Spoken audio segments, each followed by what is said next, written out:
Alors, oui, on peut débuter. Si j'ai des questions, si ça coupe, je te laisse savoir. Ok, d'accord.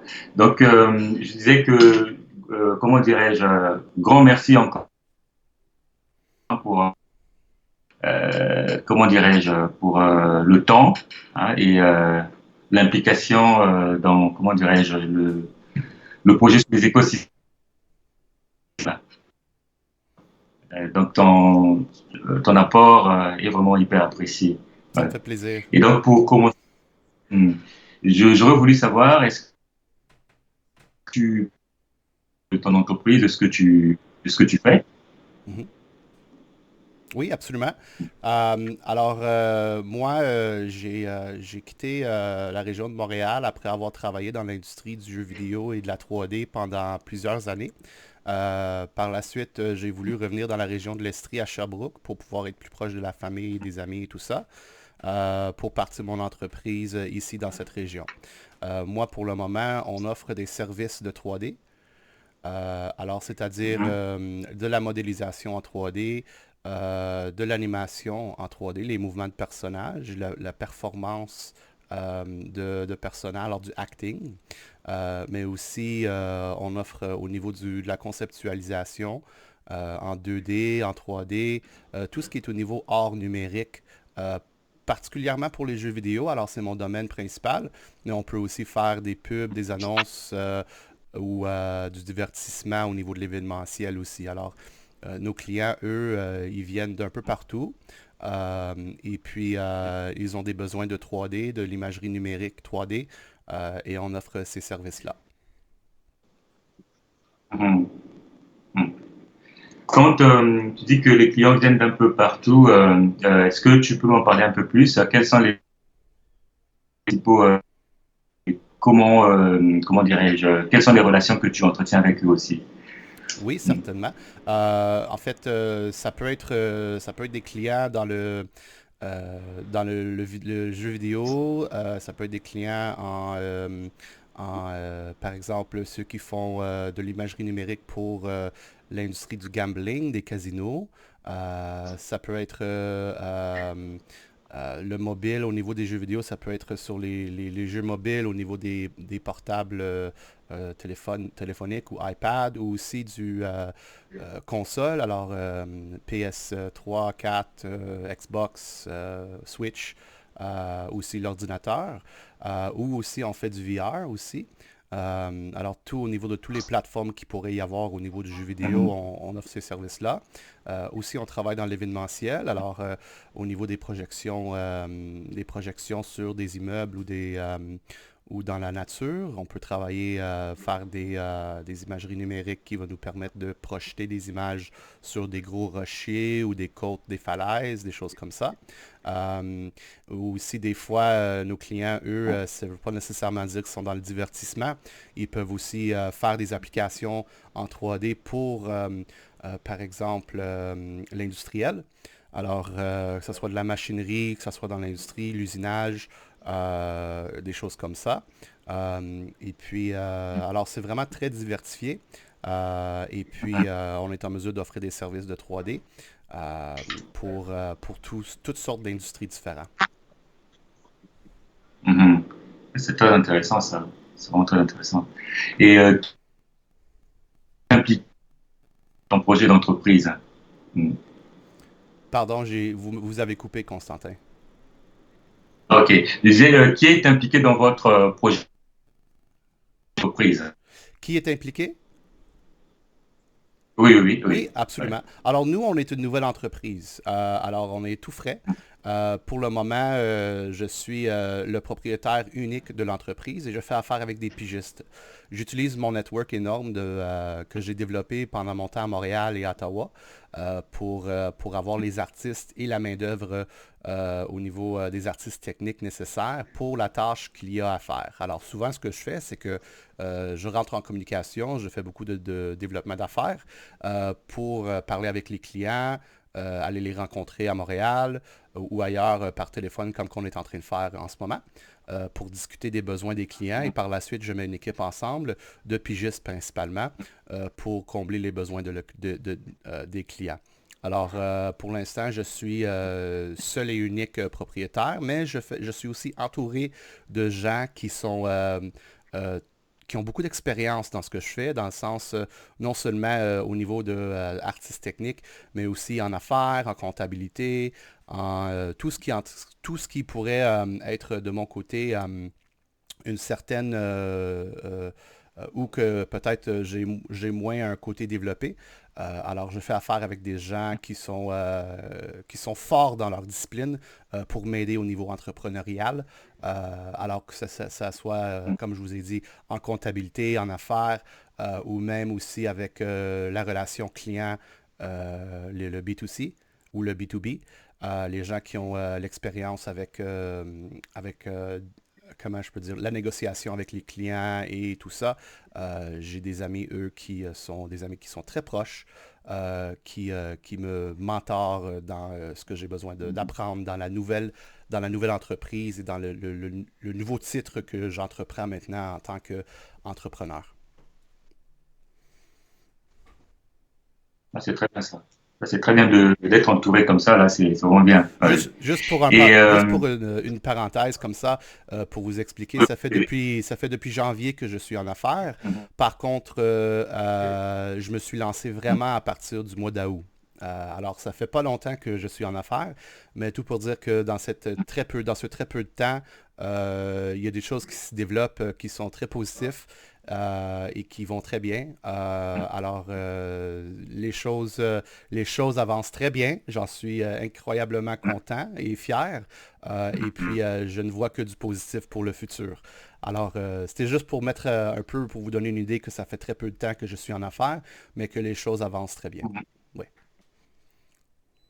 Non, c'est bien. Je trouve ça intéressant que vous soyez effectivement bien entouré Oui. et avec la dynamique que je vois se dégager en vous, là, c'est positif, là. Oui, oui. Mais comment avez-vous été en mesure de valider votre idée d'entreprise? Alors pour moi, c'était très simple.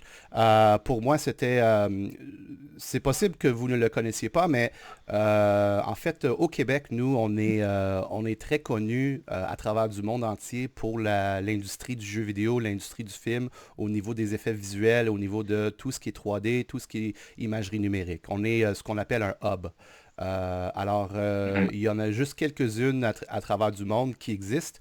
Alors, souvent, je me fais poser la question, ta compétition, eux, est-ce que vous en avez peur? Parce qu'il y en a tellement dans la province. Et pour moi, je ne les vois pas comme de la compétition, je les vois comme des alliés. C'est-à-dire que souvent, ces gens-là vont se faire rapprocher, ou moi-même, je vais me faire rapprocher pour du boulot. Et puis, moi, en ayant un network, non seulement au niveau de les artistes techniques que je connais qui vont pouvoir faire qui vont pouvoir travailler sur les projets, mais aussi les studios qui se retrouvent à Montréal et ailleurs dans la province. Ces gens-là, c'est des alliés avec qui je peux faire affaire, qui, soit moi, je vais être en mesure de leur envoyer du boulot si j'en ai trop, et vice-versa. Ce qui se passe, c'est que partout à travers du monde, les gens ils viennent voir le Québec pour le travail qu'on fait. Le travail, il y en a beaucoup. Et avec le temps Mhm. que j'ai pris à discuter, à avoir des meetings et avoir des discussions comme qu'on est en train d'en avoir présentement sur Skype avec ces gens-là, avec les CEO et les chefs de ces entreprises, ça m'est vite venu à l'idée qu'il y a beaucoup de boulot à faire. On est tous des alliés au Québec pour travailler. Alors, ce n'est pas des compétiteurs, c'est des alliés. C'est de garder des relations qui sont positives. Et puis des gens avec qui on va vouloir toujours travailler dans le futur. Alors, je le savais déjà que l'industrie, le marché existait au Québec et elle continue à grandir. Mhm. Mhm. Oui. C'est très bien ça. De quelle façon votre idée d'affaires aurait-elle pu être faite plus rapidement? Pardon, vous avez coupé encore, Constantin. De quelle idée? De quelle façon votre idée aurait-elle pu être... J'ai pas compris encore, désolé. Ça a coupé ah, ok. encore. Ça coupe encore. Oui. Donc je disais, de quelle façon aurait-elle pu être améliorée plus rapidement?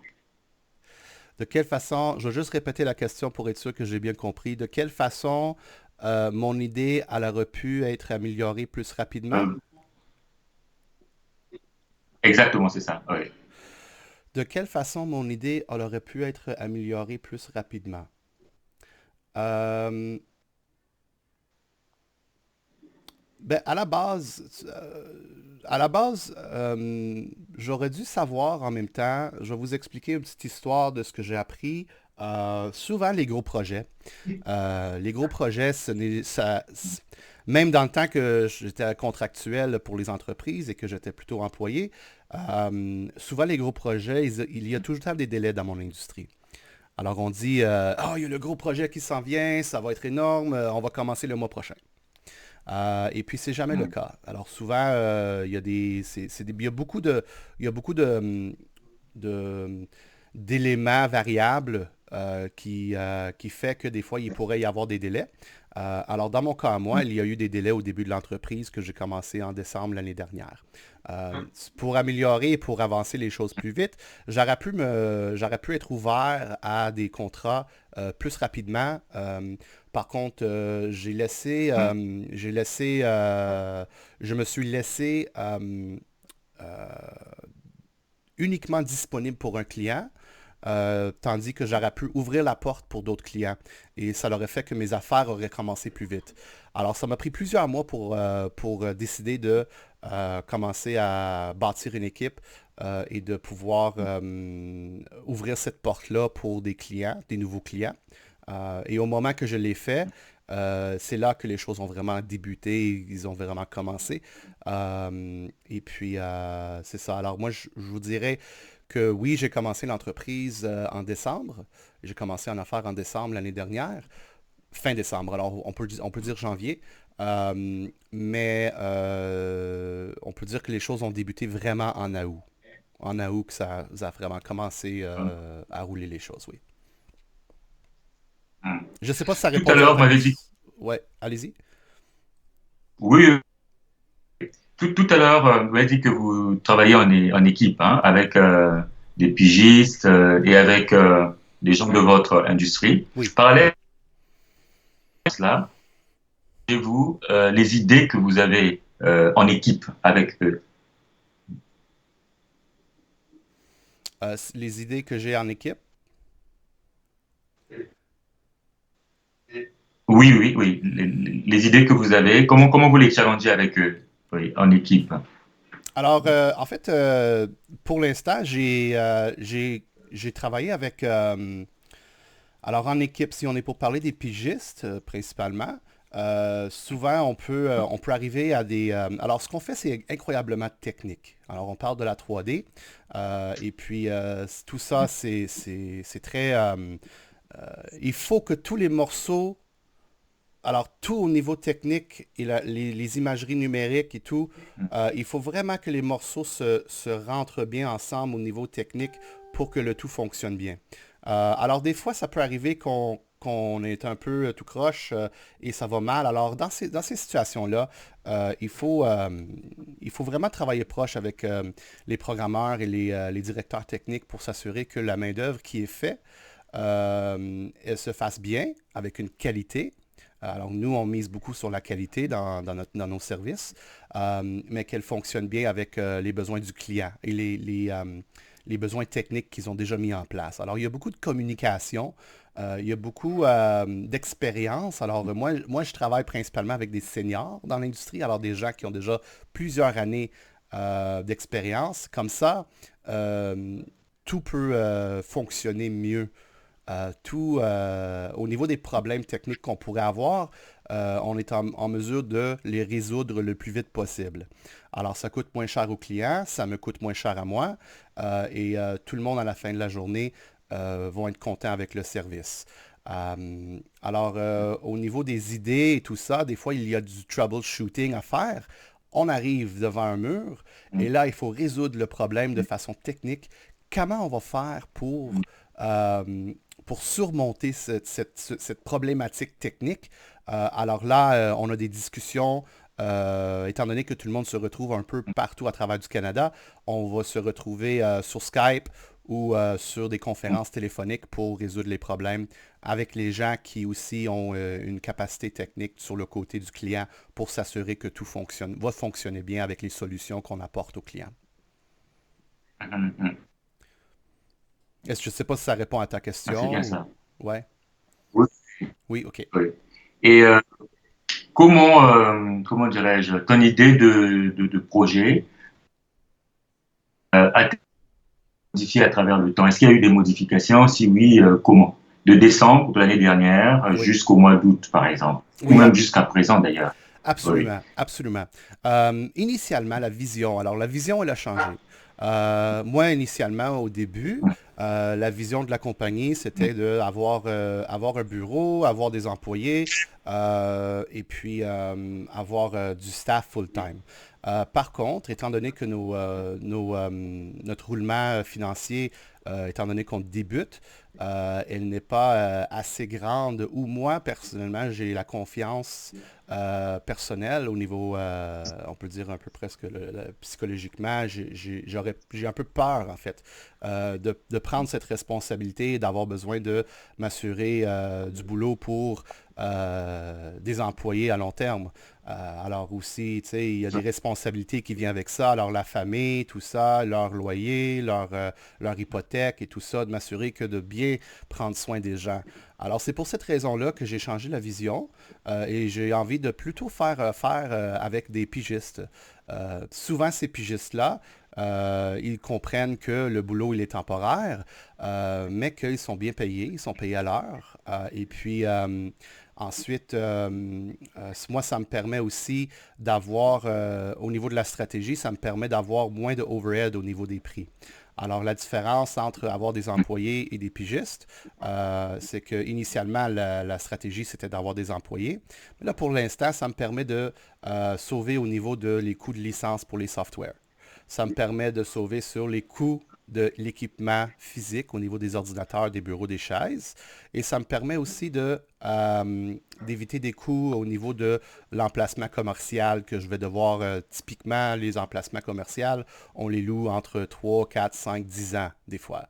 Et avoir cette responsabilité-là. Alors maintenant, on se retrouve en fait avec une stratégie où on est un network qui pour l'instant est de façon nationale, Canada, mais qui va aussi agrandir au niveau global. Alors je vais être en mesure d'avoir des pigistes qui sont partout à travers du monde, qui ont une expérience très élevée et qu'on va être en mesure de travailler chacun de chez nous et puis on peut travailler dans nos pyjamas.